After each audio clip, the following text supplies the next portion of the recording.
Hey,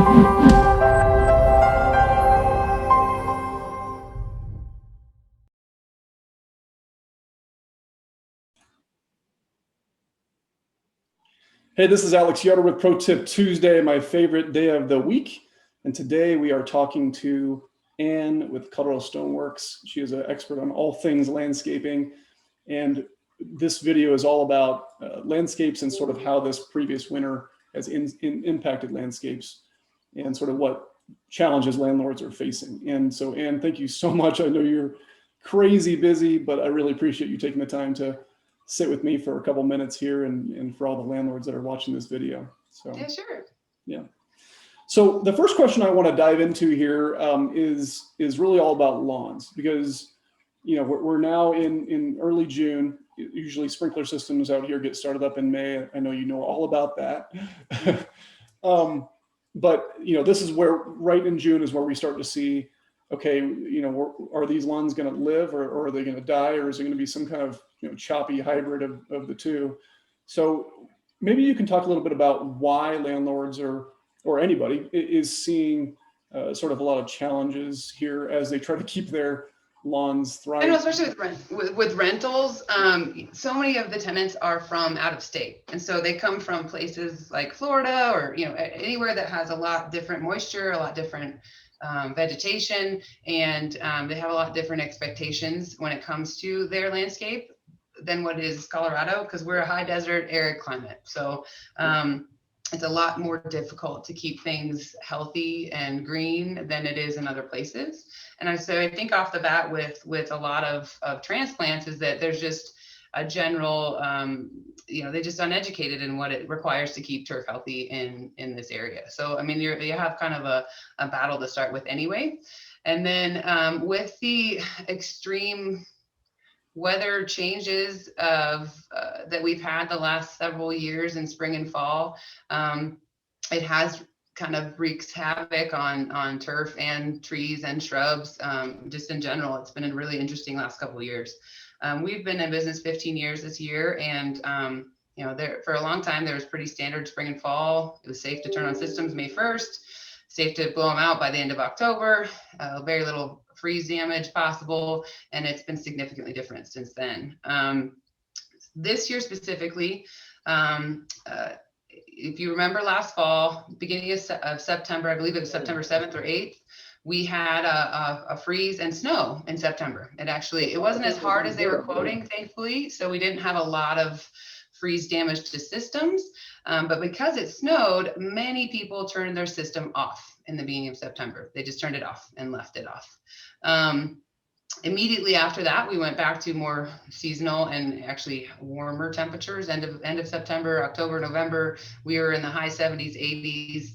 I remember on Halloween being out with my kids and short sleeve shirts, and it was definitely abnormally warm.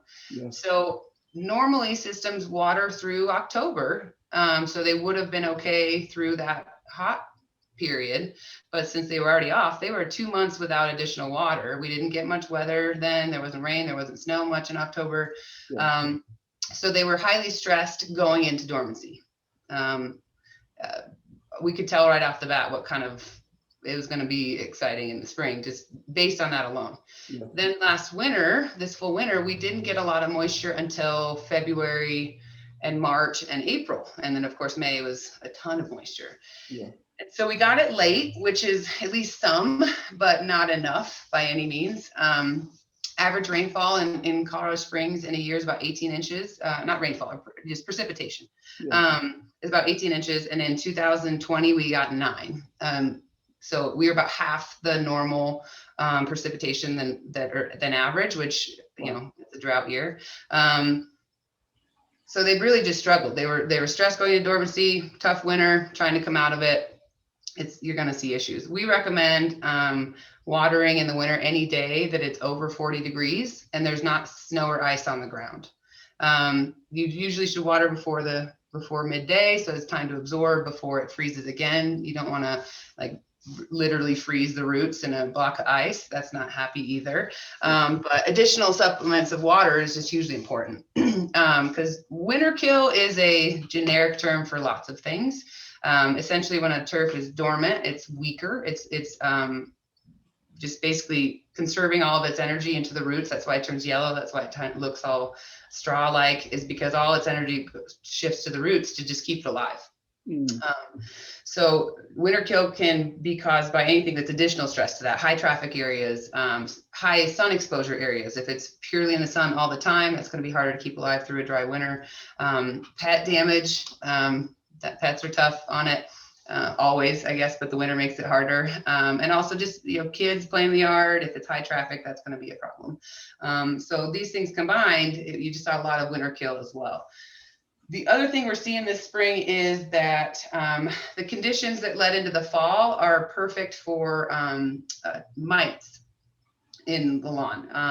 There's a document I can send from it's the Colorado State University Extension Office that describes what these mites are and what they do. But essentially, they like really dry, warmer climates. They get happy and start destroying lawns. It can destroy a very happy, healthy lawn that was in the fall, not just the stressed ones. But thankfully, with this wet spring now, though, with the mite problem, that heavy rain in May basically drowned them and washed them out. So the damage is not going to spread at this point with what we've had experience, but the damage is done and it's dead. Yeah. So, thankfully Mother Nature threw us a lot of moisture to start the season because, it's really obvious now what's okay and what's not. I think it was an email to you where a tenant was telling us, my system's not on, it's dying. And I just said, well, no, if at this point, with the amount of moisture we've gotten, if it's not green, it has nothing to do with moisture. It's already in trouble. There's no reason why it shouldn't be green and healthy and lush at this point with the weather we had. So, the spring weather kind of saves some of it, but that's a lot of what we're seeing is higher winter kill based on the drought conditions combined with this mite damage. The difference you'll see to tell what's what is, winter kill is more characteristic of kind of thinner, it even it's more dirt in the area. It just looks a little different. Mite damage is more characteristic. It looks very matted down and it's odder shapes. You can usually see the shape of the winter kill based on, sun exposure. You'll see the line of where the shadow of the fence hits, and it's healthier underneath the shadow of the fence than it is past that, where the corner with high traffic, where people cut the corner, you can see those shapes. Mite damage is really awkward shapes, and it spreads weird directions, kind of oblong and different, and it's just suddenly dead and just matted down thick grass. There's not like a treatment. Like I said, they've been washed out, they've been drowned, but at this point that area is dead and just needs to be either resodded or reseeded because it's not going to just come back. The damage has been done at that point. So are you seeing a lot of that mite damage, like you said earlier, because you had those really warm months, October, usually in October, it's like freezing cold on Halloween and we're complaining because we're trying to walk our kids around the neighborhood or whatever. Yeah. But yeah, last year was, much warmer. And so you have a lot of very dry, lack of moisture with no, like you said, no systems on. Because a lot of those, even for us, we usually winterize as a matter of routine in early October. Yeah.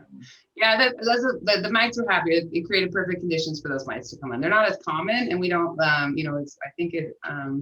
can't remember the name of the one that's most common to us right now. It's escaping me, but we don't have a lot of the same turf diseases and stuff and insects that a lot of other areas have because we're normally so dry. So there's kind of a blessing and a curse with the dryness here is because we don't have the same funguses. We don't have as much of those other kind of problems.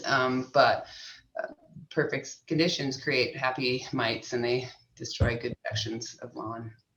We even have some issues with like shrubs and whatnot kind of, and I feel like usually that happens when you have kind of a spike of crazy weather and then normal weather. And then, if it was just crazy all the time, that's a little bit different, but you have like a bomb cyclone or something, a couple of years ago, for example.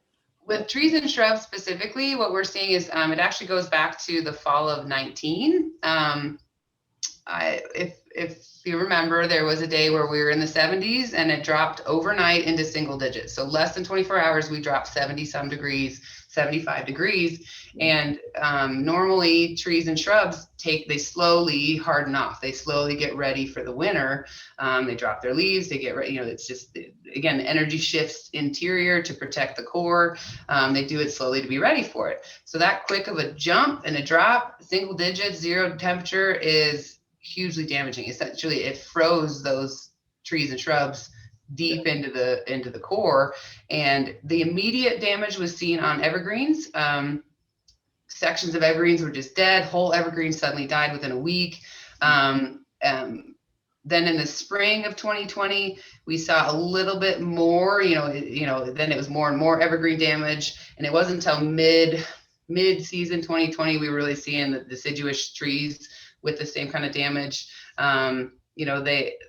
If they were even just weakened by that temperature drop, like maybe they survived and they didn't quite kill them, they had a problem area, but it was keeping it alive. The drought year of 2020 probably sealed the deal. So still, like the extent of that is still kind of dwindling and continuing. We had a tenant occupied unit where the guy lived there for 7 years. It's through a different management company. Sent some pictures. He had 5 upright junipers right in front of the front patio deck area. And he's been babying him and taking care of him. He's lived there 7 years. The one that cares about the property, he said they've just been slowly dying over the last year, and I don't know what's happening. And that's exactly what it was. And so they're finally done, and we have to pull them out and replace them at this point. So, yeah, and that's definitely good information to have for all the landlords. One of the challenges that we have, in this landscaping world as property managers is determining kind of who to charge. When things go south and tenants vacate. Mm-hmm. A lot of times, there's not a way to directly quantify it because the tenant left in the middle of the winter. There was snow on the ground. Who knows what it's going to look like come spring? So trying to decipher and sort of split that hair is an ongoing challenge, and it's probably the biggest reason I don't have hair right now. But I think lawns are incredibly frustrating for all of us. Mm-hmm. I want black and white. I want, you punched a hole in the wall. Okay, you're charged. We can't do it like that when we're talking about lawns. And we've even learned, sitting in front of magistrates here in Colorado Springs, that's problematic too. If the tenant can show that they exercise reasonable care, and I quote, what exactly does that mean?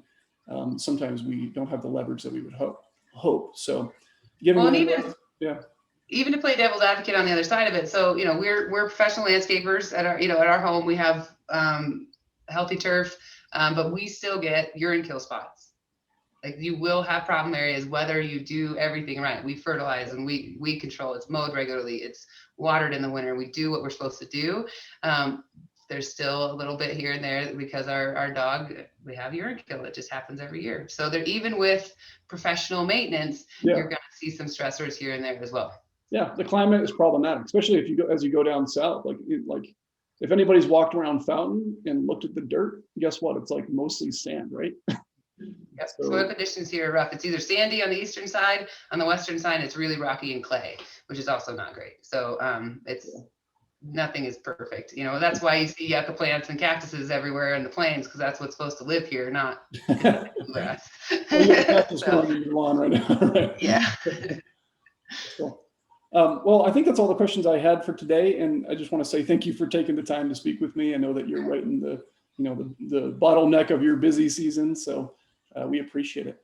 Yeah, I had one thought I wanted to just add that might be kind of thoughtful as you look forward on how to repair some of this damage. Yeah. Bluegrass is what people look for as the ideal lawn. The white picket fence, the green lawn, that's what they want. The bluegrass, that's what you're supposed to have. It is not native to Colorado. It is harder to keep alive in Colorado. And so if you're going to look at repairing lawns, go to your local turf farms that have developed their own hybrids of different combinations. We use a hybrid when we oversoil seed or put down sod that is between a fescue and the bluegrass. Looks and feels the same. You put them next to each other, you couldn't tell the difference. One's a little thicker blade, but honestly, no idea the difference. But the hybrid has 3 times the depth of the root system. Wow. And it bounces back from heat stress better, drought stress, winter kill. It is just, there are better cultivars for our area to maintain that happy green lawn that everybody wants, with less water, and you don't have to repair it as much. So when you're looking at repairing, just talk about what other options do we have to plant this and keep it to the ideal without continually just washing money down the drain with water and replacing and overseeding and doing it so many times. Well, that's why we need to hire, people like you that know what they're talking about instead of the cheap guy that'll throw anything in there, because they know the climate, they know what we're up against to keep those things alive. So exactly. Yeah. All right. Well, thank you, Ann. Thank you. Bye.